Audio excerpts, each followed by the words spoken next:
नमस्कार साथियों, स्वागत है, अभिनंदन है आप सभी का आज की इस कक्षा में। साथियों, आज अपने एक महत्वपूर्ण टॉपिक है अपना विद्यार्थी कल्याणकारी योजनाएं। उसमें केंद्र सरकार की योजनाओं को अपने डिस्कस करेंगे। हमने बालिका शिक्षा फाउंडेशन के तहत चलने वाली विद्यार्थी कल्याणकारी योजनाओं को देख लिया। इसके बाद में राज्य सरकार की जो कल्याणकारी योजनाएं हैं, विद्यार्थी कल्याणकारी योजनाएं, उनको हमने देखा। आज अपने डिस्कस करेंगे केंद्र सरकार के द्वारा जो विद्यार्थी कल्याणकारी योजनाएं चल रही हैं और अपनी परीक्षा के लिए जो महत्वपूर्ण है उन योजनाओं को अपने देखेंगे। सबसे पहले है पीएम विद्यालक्ष्मी योजना। पीएम विद्यालक्ष्मी योजना क्या साथियों, इसका प्रारंभ जो किया गया वो 6 नवंबर 2024 को इसका प्रारंभ किया गया था। पात्रता क्या रहेगी, तो पारिवारिक आय 8 लाख रुपए से कम होनी चाहिए वार्षिक। ठीक है। उद्देश्य क्या है, निजी और सरकारी संस्थानों में 12वीं पास छात्रों को उच्च शिक्षा के लिए वित्तीय सहायता 4 से 10 लाख तक बिना गारंटी के ऋण और बैंक दर में 3% ब्याज की छूट जो वो इस योजना में दिया जाएगा। तो एक महत्वपूर्ण योजना है, इसको थोड़ा सा आप लोग देख लीजिएगा, है ना। इसमें यही ज्यादा महत्वपूर्ण है कि ये शुरू कब हुई थी ये योजना। तो ये जो योजना है ये 6 नवंबर 2024 को प्रारंभ हुई थी।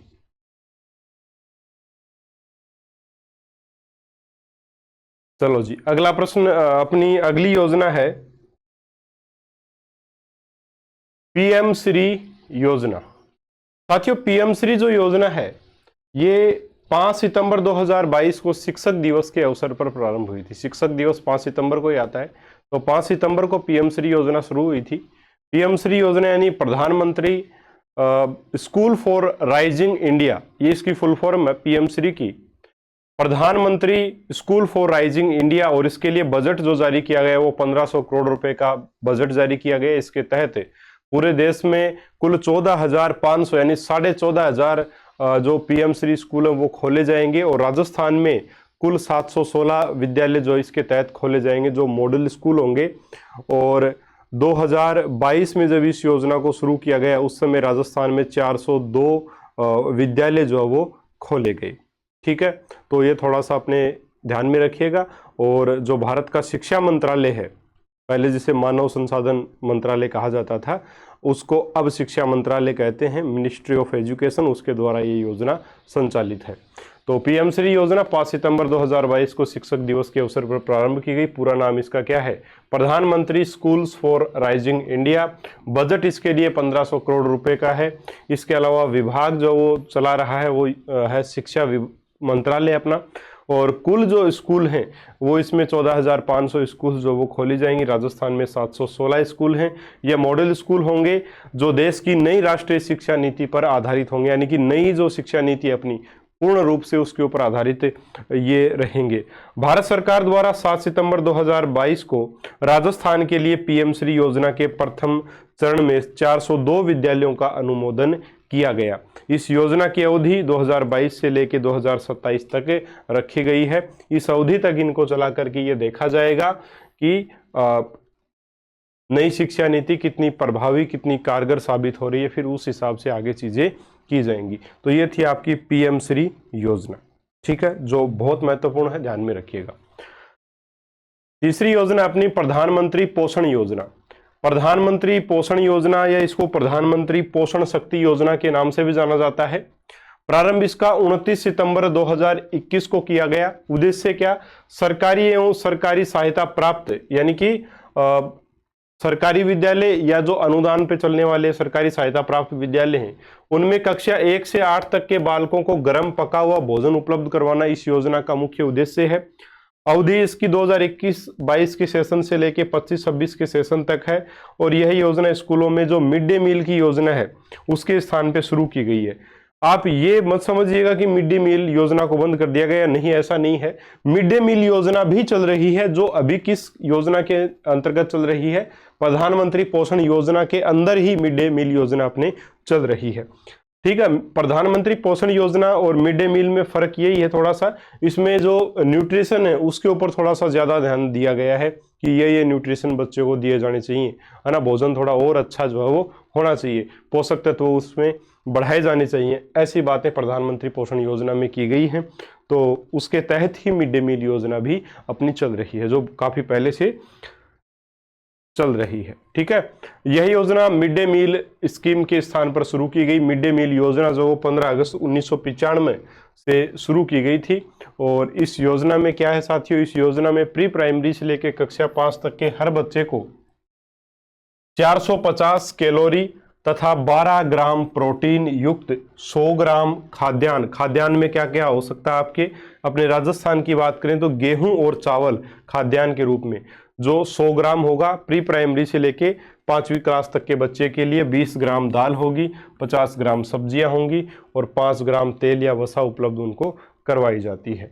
ठीक है, तो आपको ये ध्यान में रखना है कि प्रत्येक बच्चे के लिए 450 कैलोरी, ठीक है, एक दिन की बात कर रहे हैं, और 12 ग्राम प्रोटीन युक्त जो भोजन है वो बच्चे को करवाया जाना है, जिसमें 100 ग्राम खाद्यान्न होगा, 20 ग्राम दालें या सब्जी, 50 ग्राम सब्जी और 5 ग्राम तेल या वसा होगी। ठीक है, और इसमें अलग अलग दिन अलग अलग भोजन रहेगा, जिसमें कुल मिलाकर के हर दिन 450 कैलोरी ऊर्जा उसको मिलनी चाहिए और प्रोटीन जो 12 ग्राम के आसपास प्रोटीन होना चाहिए और 5 ग्राम क्या होनी चाहिए, फैट होना चाहिए उसमें। ठीक है, और ये सारी चीजें आएंगी कहाँ से, तो 100 ग्राम खाद्यान्न और 20 ग्राम दाल या 50 ग्राम सब्जी में से ये चीजें निकाली जाएंगी, है ना भाई। ये जो 450 कैलोरी भोजन और 12 ग्राम प्रोटीन है, ये नहीं दाल वगैरह से निकलेगा, सीधी सी बात है। तो ये है इसमें, और अलग अलग दिन का अलग अलग मेन्यू होता है। हालांकि इतना डेप्थ में जाने की आवश्यकता नहीं है, लेकिन फिर भी बता देता हूँ। जैसे सोमवार को अपने रोटी और सब्जी रहती है, मंगलवार को दाल चावल रहता है, बुधवार को आपका दाल रोटी रहती है, गुरुवार को खिचड़ी रहती है, शुक्रवार को आपकी ये जो दाल रोटी रहती है शुक्रवार को, और शनिवार को आपकी सब्जी रोटी रहती है। ठीक है, और सप्ताह में एक दिन कोई भी सीजनल जो फ्रूट है वो भी बच्चों को खिलाना होता है। तो ये सारी चीज़ें हैं। इसके अलावा कक्षा 6 से 8 तक की बात करें तो पर डे उनको 700 कैलोरी का भोजन, 700 कैलोरी ऊर्जा उनको प्राप्त हो सके और 20 ग्राम प्रोटीन प्राप्त हो सके। उसके लिए उन्हें 150 ग्राम खाद्यान्न, 30 ग्राम दालें, 75 ग्राम सब्जियां और 7.5 ग्राम तेल यानी कि वसा उपलब्ध कराई जानी है। ये जो मात्रा दी हुई है ना, ये प्रत्येक बच्चे के लिए है। यानी कक्षा 6 से 8 का जो बच्चा है उसको ऐसा भोजन दिया जाना चाहिए जिसमें 700 कैलोरी ऊर्जा मिल सके बच्चे को और 20 ग्राम प्रोटीन मिल सके, ऐसा भोजन उसको देना है। और 700 कैलोरी ऊर्जा और 20 ग्राम प्रोटीन के लिए उन्हें 150 ग्राम खाद्यान्न दिन में आपको देना है। ठीक है, जिसमें गेहूं या चावल हो सकता है, हर दिन अलग अलग डिसाइड किया हुआ, जैसा अभी मैंने आपको बताया। 30 ग्राम क्या देनी है, दाल देनी है। 75 ग्राम क्या देनी है, सब्जी। एक बच्चे की 7.5 ग्राम क्या, तेल। ठीक है, यानी फैट के रूप में वो आ जाएगा। तो ये सारी चीजें हैं, इसमें ध्यान में रखिएगा इसको। ये जो प्रोटीन की मात्रा ना, 6 से 8 के लिए प्रोटीन की मात्रा कितनी है एक बच्चे के लिए प्रतिदिन, तो 20 ग्राम। और एक से प्री प्राइमरी से लेके 5वीं तक 12 ग्राम प्रोटीन। ध्यान में रखिएगा साथियों इसको, प्रोटीन की मात्रा पूछी जा सकती है। प्राथमिक स्तर के विद्यार्थियों हेतु 6.19 रुपए एवं उच्च प्राथमिक स्तर विद्यार्थियों के लिए 9.29 रुपए प्रति विद्यार्थी प्रतिदिन की दर से राशि उपलब्ध कराई जाती है। यह राशि 60:40 के अनुपात में केंद्र और राज्य सरकार के द्वारा वहन की जाती है। ठीक है, यानी जो प्री प्राइमरी से लेके कक्षा 1 तक के बच्चे हैं उनके लिए 6.19 रुपए। कक्षा 1 से 5 तक, कक्षा 1 से 5 तक के जो बच्चे हैं, प्री प्राइमरी नहीं, कक्षा 1 से 5 तक के जो बच्चे हैं उनके लिए हर बच्चे का हर दिन का जो खर्च दिया जाएगा, जो कार्य दिवस होंगे, भाई जिस दिन पोषाहार बनेगा उस दिन का खर्चा सरकार आपको देगी। हर बच्चे का कितना देगी, 1 से 5 के लिए 6.19 रुपए। ठीक है, और 6 से 8 के लिए 9.29 रुपए। पहले 6.19 की जगह था 5.45, जिसको अभी बढ़ा दिया गया है। और ये था 8.17, 8.17, जिसको अभी बढ़ा दिया, 8.17 था पहले, अब कर दिया 9.22 यानी कि ₹9.29 और ये ₹6.19 कर दिया गया है। ठीक है, चलो एक है निपुण भारत योजना। ये क्या है देखिए, निपुण भारत योजना साथियों, इसका पूरा नाम है national initiative for proficiency in reading with understanding and numeracy. इसका प्रारंभ जो किया गया वो 5 जुलाई 2021 को इस योजना का प्रारंभ किया गया। उद्देश्य क्या है, 26-27 तक कक्षा 3 यानी कि 9 वर्ष का बच्चा, क्योंकि 6 साल का बच्चा एडमिशन लेगा स्कूल में, तो 7 साल 8 साल है ना, 9 साल का बच्चा लगभग तीसरी क्लास में होगा। तो तीसरी क्लास तक बच्चे को एक प्रकार से सामान्य संख्या ज्ञान करवाना, उसको पढ़ना आना चाहिए, उसको लिखना आना चाहिए, सामान्य संख्याओं का उसको ज्ञान होना चाहिए। ये उद्देश्य है इस निपुण भारत योजना का, जिसके बारे में हमने नई शिक्षा नीति में भी चर्चा हम लोग इसके बारे में करते हैं। नई शिक्षा नीति जो है ना, उसमें भी इस चीज की चर्चा की गई है कि तीसरी क्लास तक बच्चे को FLN का ज्ञान हो जाना चाहिए। FLN का मतलब यही है, सामान्य रूप से पढ़ना, और सामान्य जो संख्या ज्ञान है वो बच्चे को हो जाना चाहिए। ठीक है, और इसमें प्रावधान भी इसी चीज का है कि इसके तहत FLN यानी बुनियादी साक्षरता व संख्या ज्ञान कार्यक्रम जो वो इसके तहत चलाया जाएगा। इसका नॉलेज जो है वो बुनियादी साक्षरता और संख्या ज्ञान का नॉलेज कक्षा 3 तक बच्चे को हो जाना चाहिए। निपुण भारत योजना का यही उद्देश्य है। ठीक है, चलो 5वीं अपनी योजना है राष्ट्रीय उपलब्धि सर्वेक्षण, जिसको बोलते हैं NAS। अभी इसका नाम बदल के क्या कर दिया गया है, NES यानी नेशनल एजुकेशन सर्वे कर दिया गया है। ये भी आपको पता होना चाहिए। ठीक है, चलो राष्ट्रीय उपलब्धि सर्वेक्षण यानी नेशनल अचीवमेंट सर्वे NAS, तो विद्यालय का शिक्षा स्तर सुधारने के लिए राष्ट्रीय शैक्षिक अनुसंधान और प्रशिक्षण परिषद यानी NCERT के द्वारा विकसित एक सर्वेक्षण कार्यक्रम है, जिसके तहत कक्षा 3, 5, 8 और 10, कक्षा 3, 5, 8 और 10 के छात्रों का एक टेस्ट लिया जाता है NCERT के द्वारा। और सभी स्कूलों के बच्चों का टेस्ट नहीं होता। जैसे मान लो आपके जिले में 100 स्कूल हैं, तो NCERT डिसाइड करती है कि रेंडमली डिसाइड होते हैं वो कि कौन से जो वो स्कूल होंगे जिनके कक्षा 3, 5, 8 और 10 के बच्चों का टेस्ट होगा, है ना। सभी का नहीं होता, कुछ का होता है, वो रेंडमली सिलेक्ट होते हैं, और उन बच्चों का जो रिपोर्ट कार्ड बनता है बाद में, उसके आधार पे पता लगता है कि किस प्रकार की पढ़ाई हो रही है, बच्चे कितना सीख पा रहे हैं। इसलिए इसको बोला गया राष्ट्रीय उपलब्धि सर्वेक्षण यानी नेशनल अचीवमेंट सर्वे। ठीक है, हर स्कूल में ये नहीं होता, जिसके तहत कक्षा 3, 5, 8 और 10 के छात्रों के सीखने के स्तर का मूल्यांकन करने हेतु परीक्षा आयोजित की जाती है। राष्ट्रीय शिक्षा नीति 2020 के आधार पर सर्वे को सभी राज्यों व संपूर्ण भारत के लिए मुख्य माना है। NEP 2020 न्यू एजुकेशन पॉलिसी 2020 में इसको प्रमुख माना है। और जो परख की जो स्थापना की गई है NEP 2020 के तहत, परख का कार्य क्या रहेगा, एक ऐसा संस्थान आप परख को मान सकते हो, ऐसा केंद्र मान सकते हो जो पूरे देश के सभी जो स्टेट बोर्ड हैं उनके लिए मूल्यांकन का केंद्र रहेगा परख। ठीक है, और परख के द्वारा अब ये परीक्षा आयोजित करवाई जाएगी। अब ये NAS का जो नाम है वो भी बदल के क्या कर दिया गया है, NES यानी नेशनल एजुकेशन सर्वे कर दिया गया है। नेशनल एजुकेशन सर्वे इसका नया नाम होगा। एक साथियों स्टार्स योजना है। कल हमने एक योजना पढ़ी थी स्टार प्रोग्राम। साथियों स्टार प्रोग्राम राजस्थान में शुरू किया गया था कोरोना काल में, जब बच्चे स्कूल में दोबारा आए थे तो उनको अपने कक्षा स्तर पर वापस लेके आने के लिए एक कार्यक्रम प्रारंभ किया गया था, जिसको स्टार कार्यक्रम कहा गया। केंद्र सरकार की एक योजना है स्टार्स नाम से, तो वो तो स्टार कार्यक्रम था, स्टार STAR, ये स्टार्स योजना है। ठीक है, ध्यान में रखिएगा, स्टार्स योजना केंद्र सरकार की योजना और स्टार कार्यक्रम राजस्थान सरकार के द्वारा कोरोना काल में शुरू किया गया था। Strengthening teaching learning and results for state, ये इसकी फुल फॉर्म रहेगी। NEP 2020 का लॉन्च व्हीकल इस योजना को माना जाता है कि NEP 2020 की जो लॉन्च व्हीकल है वो इसी योजना को जो वो कहा गया है, इसी योजना पर NEP चलेगी ऐसा माना जाता है। इसका प्रारंभ 16 अक्टूबर 2020 को हुआ। इसके तहत परख यानी राष्ट्रीय आकलन केंद्र की स्थापना जो वो की गई।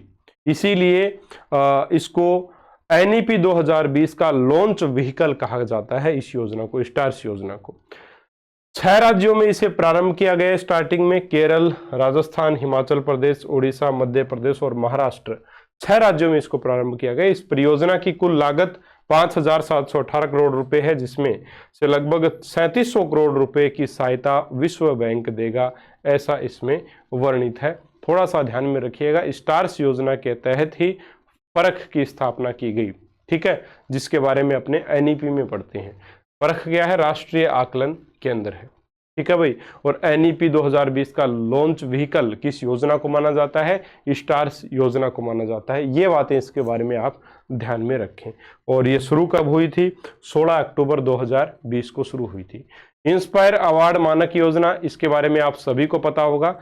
कब प्रारंभ की गई इंस्पायर अवार्ड मानक योजना? साथियों 2009-10 में प्रारंभ की गई। इसमें क्या है? तो कक्षा 6 से लेकर 10 तक के जो विद्यार्थी हैं उनमें विज्ञान के प्रति रुचि बढ़ाना और विज्ञान से संबंधित उनके जो प्रयोग हैं, नवाचार जो वो करते हैं, रचनात्मक जो कार्य करते हैं विज्ञान के क्षेत्र में, अगर कोई रचनात्मक कार्य कर रहा है तो हर साल जो वो आपके इंस्पायर अवार्ड फॉर्म भरे जाते हैं, उसमें उस बच्चे का आप प्रोजेक्ट है वो डाल सकते हो, उसका फॉर्म लगा सकते हो। एक स्कूल से अधिकतम 5 विद्यार्थियों का जो वो नामांकन आप कर सकते हो, 1 से लेके 5 का, है ना। तो 5 विद्यार्थियों का नामांकन आप करते हो और अगर उसका जो आइडिया वो सेलेक्ट हो जाता है तो फिर उसे 10,000 रुपये की स्कॉलरशिप मिलती है, ठीक है। तो ये सारी चीज़ है, इसमें ध्यान में रखिएगा। क्या है? 2009-10 में इसको शुरू किया गया। कक्षा 6 से 10 के विद्यार्थियों के रचनात्मक विचारों व नवाचारों को नई दिशा देने के लिए है। 1 लाख विद्यार्थियों को 10,000 रुपये की राशि DBT के माध्यम से इसमें दी जाती है। यानी कि पूरे देश में जितने भी आइडियाज़ आए हैं उनमें से 1 लाख विद्यार्थियों की छटनी होगी, उनके आइडियाज़ को चुना जाएगा और 10,000 रुपये की राशि DBT के माध्यम से उनके खातों में जाएगी। साथियों 2022-23 में के सेशन में जो इंस्पायर अवार्ड मानक योजना के तहत जो फॉर्म लगाए थे उसमें हमारी स्कूल से भी हमने 5 लड़कियों के फॉर्म लगवाए थे और 5 के 5 आइडियाज़ वो अपने सेलेक्ट हुए थे और 5 बच्चियों को 10,000 रुपये भी मिले थे, ठीक है। तो ये थोड़ा सा ध्यान में रखिएगा इंस्पायर अवार्ड मानक योजना के बारे में, ठीक है ना। चलो अगली योजना है NMMS, national means cum merit scholarship.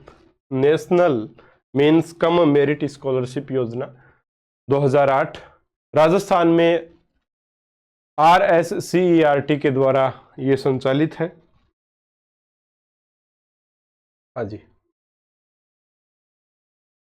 उद्देश्य क्या है इसका? ड्रॉप आउट बच्चों को रोकना, यानी बच्चे जो इस पढ़ाई बीच में छोड़ देते हैं उनको रोकने का उद्देश्य इसमें। कक्षा 8 के बाद में जो पढ़ाई छोड़ते हैं ना, उस चीज़ को, उस रेट को कम करने का इसका उद्देश्य है। लाभ क्या है? 9वीं से लेकर 12वीं तक 12,000 रुपये प्रतिवर्ष इसमें दिए जाते हैं। तो इस योजना के अंतर्गत कक्षा 8 से उत्तीर्ण विद्यार्थियों को जिनके अभिभावक की समस्त स्रोतों से वार्षिक आय 1,50,000 रुपये से अधिक ना हो को छात्रवृत्ति इसके तहत प्रदान की जाती है। और भी ढेर सारी इसमें शर्तें हैं, अपने को ज़्यादा नहीं देखना, अपने को ये पता होना चाहिए बस इसमें national means cum merit scholarship योजना जो है वो उसका उद्देश्य है तो ड्रॉप आउट को रोकना और 9वीं से लेकर 12वीं तक के बच्चों को 12,000 रुपये प्रतिवर्ष राशि इसमें दी जाती है ताकि ड्रॉप आउट कम हो सके, यानी कि कक्षा 8 के बाद जो पढ़ाई छोड़ते हैं उसमें गिरावट आ सके। एक साथियों राष्ट्रीय साक्षरता मिशन है। राष्ट्रीय साक्षरता मिशन साथियों कब प्रारंभ किया गया था? 5 मई 1988 को प्रारंभ किया गया था। ये याद रखिएगा, राष्ट्रीय साक्षरता मिशन बहुत महत्वपूर्ण, इसकी डेट सबसे ज़्यादा महत्वपूर्ण, बाकी इसमें ज़्यादा कुछ नहीं है। राष्ट्रीय साक्षरता मिशन का प्रारंभ कब हुआ था? 5 मई 1988 को हुआ था। इसका उद्देश्य क्या है? 15 से लेके 35 वर्ष आयु वर्ग के जो युवा हैं, व्यक्ति हैं, है ना, जो वयस्क हैं, उनको साक्षर करना और उनको कुछ ऐसे कार्य सिखाना जिससे वो अपनी आजीविका चला सके। ये था राष्ट्रीय साक्षरता मिशन जो 5 मई 1988 को प्रारंभ किया गया था, ठीक है। हो गई ये योजना। एक है वर्चुअल विद्यालय। अब ये क्या है वर्चुअल विद्यालय? तो देखिए खिलाड़ी विद्यार्थी कौन होते हैं? जो गेम में भी पार्टिसिपेट करते हैं वो आपके विद्यार्थी। तो खिलाड़ी विद्यार्थियों एवं कोरोना काल जैसी विषम परिस्थितियों के मद्देनजर अध्ययन अध्यापन कार्य की निरंतरता बनाए रखने हेतु शिक्षा विभाग द्वारा 17-23-24 से मान्यता प्राप्त निजी विद्यालयों के सहयोग से कक्षा 9 से 12 तक के लिए वर्चुअल विद्यालय स्थापित करने का निर्णय लिया गया है। और वर्ष 2023-24 में राज्य के 7 जिलों जोधपुर, उदयपुर, जयपुर, झुंझुनू, सीकर, अजमेर, बीकानेर में 11 वर्चुअल विद्यालय स्थापित भी किए जा चुके हैं। वर्चुअल विद्यालय आप ऐसे समझ सकते हो कि कुछ ऐसे स्टूडेंट्स होते हैं जैसे जो स्पोर्ट्स में भी भाग लेते हैं, तो समय समय पर उनको खेलने के लिए बाहर भी भेजा जाता है ना, पढ़ाई से वो दूर रहते हैं, तो स्कूल तो वो नहीं आ पा रहे हैं क्योंकि वो खेलने गए हैं, कहीं टूर्नामेंट में गए हैं। तो वर्चुअल विद्यालय होगा तो ऑनलाइन वो पढ़ सकते हैं उससे। वर्चुअल विद्यालय में इस प्रकार से एडमिशन लेके पढ़ाई हो सकती है, ठीक है। और कोरोना काल जैसी विकट स्थिति आ जाए तब भी उससे ऑनलाइन पढ़ाई करवाई जा सकती है। तो इन चीज़ों को ध्यान में रखते हुए ये सत्र 2023-24 से अपने राज्य में 7 वर्चुअल विद्यालय स्थापित किए गए। कहाँ कहाँ? जोधपुर, उदयपुर, जयपुर, झुंझुनू, सीकर, अजमेर और बीकानेर, ठीक है। चलो अगला कार्यक्रम है उल्लास नव भारत साक्षरता कार्यक्रम। 1 अप्रैल 2022 को ये प्रारंभ हुआ और इसमें क्या है, 15 वर्ष एवं अधिक आयु वर्ग के असाक्षर व्यक्तियों, ये वही साक्षरता कार्यक्रम जो स्टार्ट 1988 में हुआ था उसी के तरह है। इसमें 15 वर्ष एवं अधिक आयु वर्ग के असाक्षर व्यक्ति, जो साक्षर नहीं, असाक्षर व्यक्तियों को बुनियादी साक्षरता, साक्षरता का मतलब यही है वो थोड़ा बहुत पढ़ पाए, समझ पाए, अपना छोटा मोटा नाम लिख पाए, है ना, संख्या ज्ञान उनको थोड़ा बहुत हो जाए, वही साक्षर है। तो 15 वर्ष एवं अधिक आयु वर्ग के असाक्षर व्यक्तियों को बुनियादी साक्षरता और संख्या ज्ञान प्रदान किया जाता है इस योजना के तहत।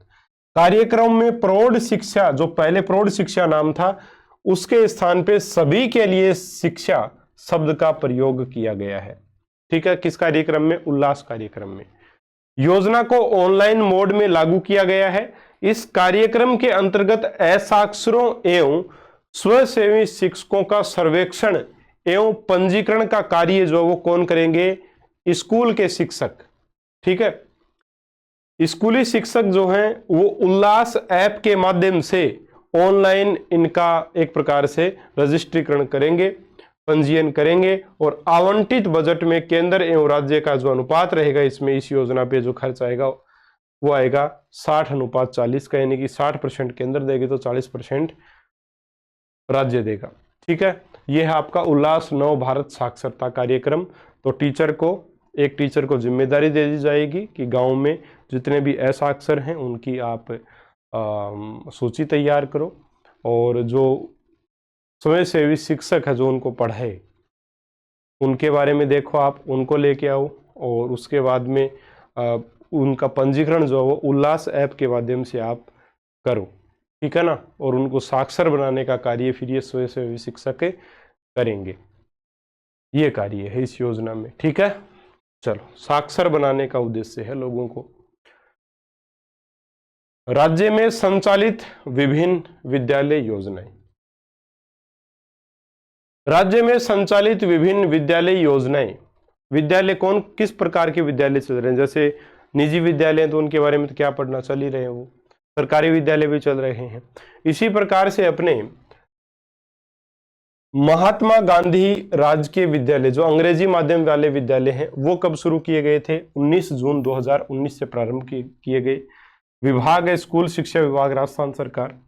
विवरण इसके बारे में क्या ध्यान में रखना है कि राष्ट्रपिता महात्मा गांधी की 150वीं जयंती के अवसर पर राज्य सरकार के द्वारा 2019-20 से कक्षा 1 से 12 तक के राजकीय विद्यालयों को महात्मा गांधी राजकीय विद्यालय अंग्रेजी माध्यम में परिवर्तित करने का निर्णय लिया गया।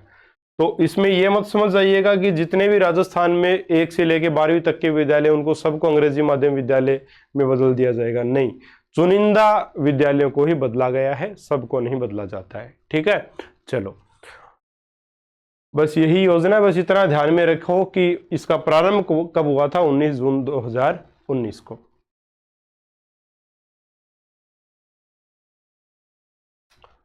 स्वामी विवेकानंद राजकीय मॉडल विद्यालय, दूसरे प्रकार के विद्यालय हैं। स्वामी विवेकानंद राजकीय मॉडल विद्यालय, प्रारंभ इनका 14-15 में हुआ था। राज्य में 186 शैक्षिक दृष्टि से पिछड़े क्षेत्रों में 27 जिलों के 134 ब्लॉक में 134 स्वामी विवेकानंद राजकीय मॉडल स्कूल संचालित हैं।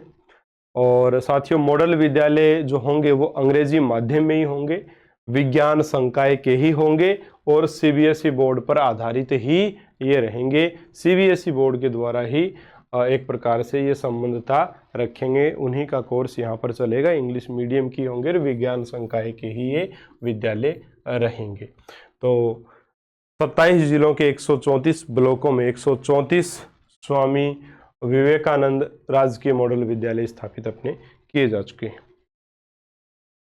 एक है कस्तूरबा गांधी बालिका विद्यालय योजना। तो साथियों, इसका प्रारंभ आपका 2004-05 में हुआ था।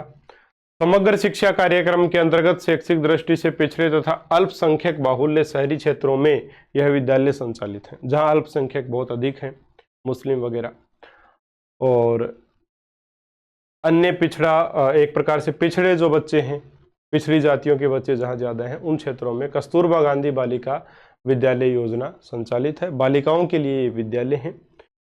इन विद्यालयों में अनुसूचित जाति, अनुसूचित जनजाति, अन्य पिछड़ा वर्ग, अल्पसंख्यक तथा गरीबी रेखा से नीचे जीवन यापन करने वाले परिवारों की बालिकाएं अध्ययन करती हैं। इंपॉर्टेंट योजना है, ध्यान में रखिएगा। फिर देखिए अपना जो बीएससीआर अजमेर बोर्ड है, जो 10वीं 12वीं 8वीं इनकी परीक्षा करवाता है, 10वीं 12वीं की परीक्षा करवाता है, सॉरी 8वीं की परीक्षा तो डाइट के माध्यम से होती है। तो बोर्ड द्वारा प्रदत्त मैट्रिक छात्रवृत्तियां कौन कौन सी हैं? अपने बोर्ड है माध्यमिक शिक्षा बोर्ड राजस्थान अजमेर, यानी बीएसईआर अजमेर। इसमें इनके द्वारा एक परीक्षा करवाई जाती है, राज्य प्रतिभा खोज परीक्षा। इसका प्रारंभ 2014-15 में हुआ। आयोजन राजस्थान माध्यमिक शिक्षा बोर्ड अजमेर के द्वारा, यानी बीएसईआर अजमेर के द्वारा इसका आयोजन करवाया जाता है। पात्रता क्या है? तो बहुत आसान सी पात्रता है। पात्रता में यही है कि राज्य के जितने भी विद्यालय हैं, जितने भी मान्यता प्राप्त विद्यालय हैं, उन विद्यालयों की कक्षा 10 व 12 में अध्ययनरत विद्यार्थी जिन्होंने कक्षा 9 व कक्षा 11 में न्यूनतम 50% अंक प्राप्त किए हैं, वो इस परीक्षा में शामिल हो सकते हैं। तो बीएसईआर अजमेर एक परीक्षा करवाता है जिसका नाम है राज्य प्रतिभा खोज परीक्षा। इस परीक्षा को दे कौन सकता है? तो साथियों, जो बच्चा 10वीं में एडमिशन ले चुका और 12वीं में ले चुका वो दे सकता है। शर्त एक ये है कि 9वीं क्लास में जो बच्चा 10वीं में अभी, उसके 9वीं क्लास में 50% नंबर होने चाहिए, और जो बच्चा अभी 12वीं क्लास में, उसके 11वीं क्लास में 50% नंबर होने चाहिए। अगर 9वीं क्लास में 50% नंबर है तो वो बच्चा अगर 10वीं में तो परीक्षा दे सकता है, 11वीं में 50% नंबर है, वो बच्चा 12वीं क्लास में आ चुका है तो ये परीक्षा दे सकता है। यानी कि वही बच्चे इस परीक्षा को देंगे जो कक्षा 10 और 12 में पढ़ रहे हैं। शर्त यह है साथ में कि 9वीं और 11वीं में उनके 50% नंबर होने चाहिए। जो 10वीं में पढ़ता है उसके लिए 9वीं में 50% नंबर है, जो 12वीं में पढ़ता है उसके लिए 11वीं में 50% नंबर आवश्यक है। ठीक है, यही इसमें लिखा है। प्रोत्साहन और लाभ क्या है? तो राज्य सरकार द्वारा संचालित विद्यालयों में कक्षा 10 एवं 12 जितने भी संकाय हैं, चाहे विज्ञान हो, वाणिज्य हो, कला हो, वाणिज्य यानी कॉमर्स और कला यानी आर्ट्स, ये प्रथम 50-50 स्थान प्राप्त करने वाले विद्यार्थियों को न्यूनतम 80% अंक प्राप्त करने पर कक्षा 11 व 12 के लिए 1250 रुपये प्रतिमाह एवं स्नातक और स्नातकोत्तर के लिए 2000 रुपये प्रतिमाह जो वो दे होंगे। तो बहुत बड़ी एक प्रकार से ये सहायता राशि है, काफ़ी कारगर साबित हो सकती है।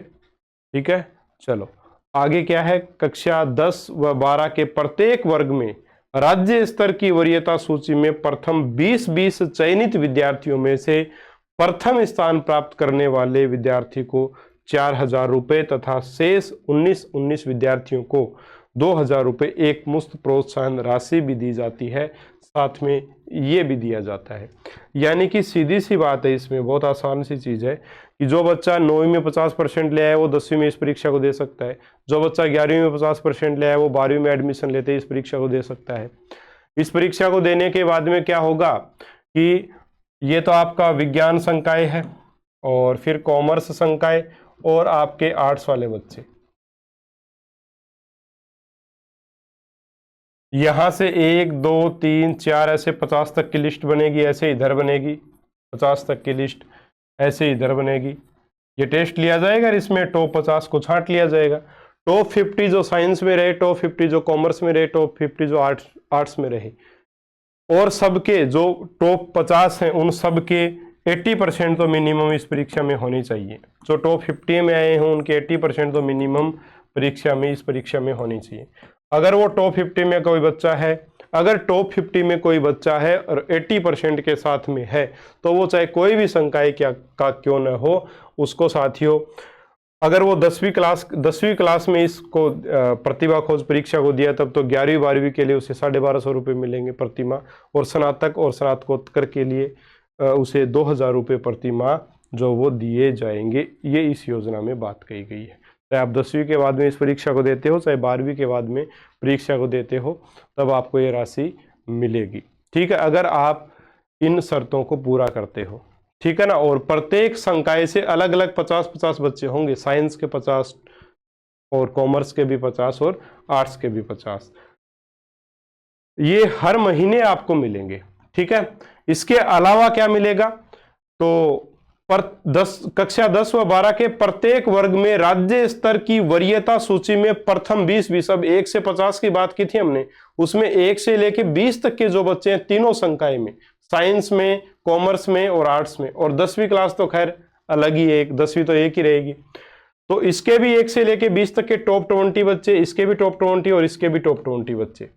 ठीक है, उनमें जो पहला, इन सब में जो जिनका पहला नंबर आया है उनको तो क्या मिलेगा, उनको तो साथियों 4000 रुपये एक मुश्त राशि भी दी जाएगी इसके अलावा, और ये जो बाकी 19 बच्चे बच गए इनको 2000 रुपये की एक मुश्त सहायता राशि एक साथ भी दी जाती है। बाद में ये भी कार्य शुरू हो जाता है, प्रतिमाह वाला भी शुरू हो जाता है। ठीक है, इस परीक्षा में 90% से अधिक अंक प्राप्त करने वाले विद्यार्थियों को स्कॉलर सर्टिफिकेट तथा 80% से अधिक और 90% तक अंक प्राप्त करने वाले विद्यार्थियों को विशेष योग्यता प्रमाण पत्र भी दिया जाता है। और इस परीक्षा में 90% से जो ज्यादा नंबर ले आता है उसको स्कॉलर सर्टिफिकेट भी मिलता है, और 80 से ज्यादा और 90% तक लेके जो आता है उन विद्यार्थियों को विशेष योग्यता प्रमाण पत्र इसमें दिया जाता है।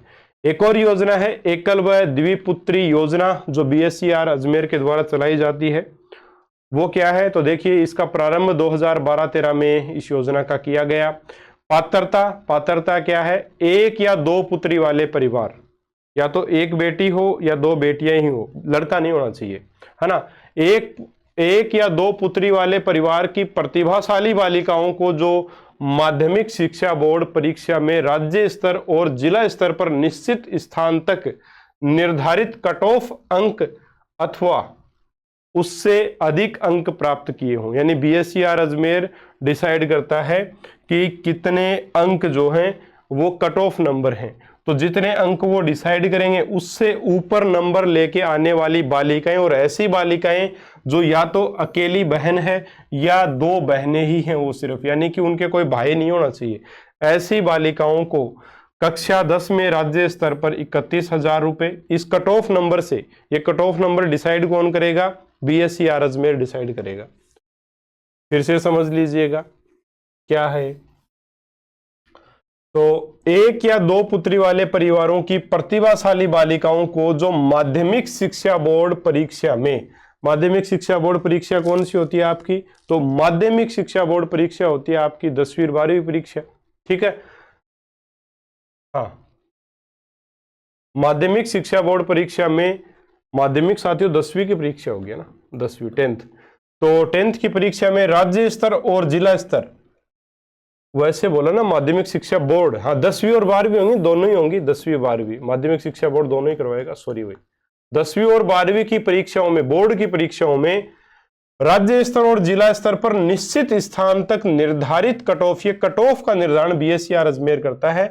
अंक अथवा उससे अधिक अंक अगर कोई बच्ची प्राप्त करती है, और ऐसी बच्ची जिसके कोई भाई नहीं है, या तो अकेली बहन है या 2 वो बहनें हैं, भाई उनके नहीं होना चाहिए, तब कक्षा 10 में राज्य स्तर पर जो निर्धारित कट ऑफ से ऊपर नंबर लेके आती है उसको 31,000 रुपये, और जिला स्तर पर निर्धारित कट ऑफ से ज़्यादा नंबर लेके आती है उसको 11,000 रुपये की सहायता राशि दी जाती है।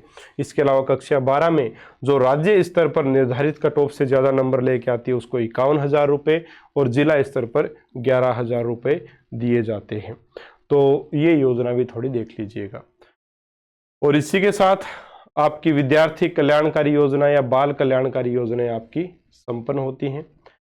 इन योजनाओं में एक सीधा सा कार्य है, इनको जितनी ज़्यादा बार आप रिवाइज करोगे उतना ही ज़्यादा सही रहेगा। मुख्य रूप से इनमें डेट आपको ध्यान में होनी चाहिए। डेट से काफ़ी बार प्रश्न बनते हैं सीधे सीधे कि फलानी योजना किस डेट को प्रारंभ हुई थी।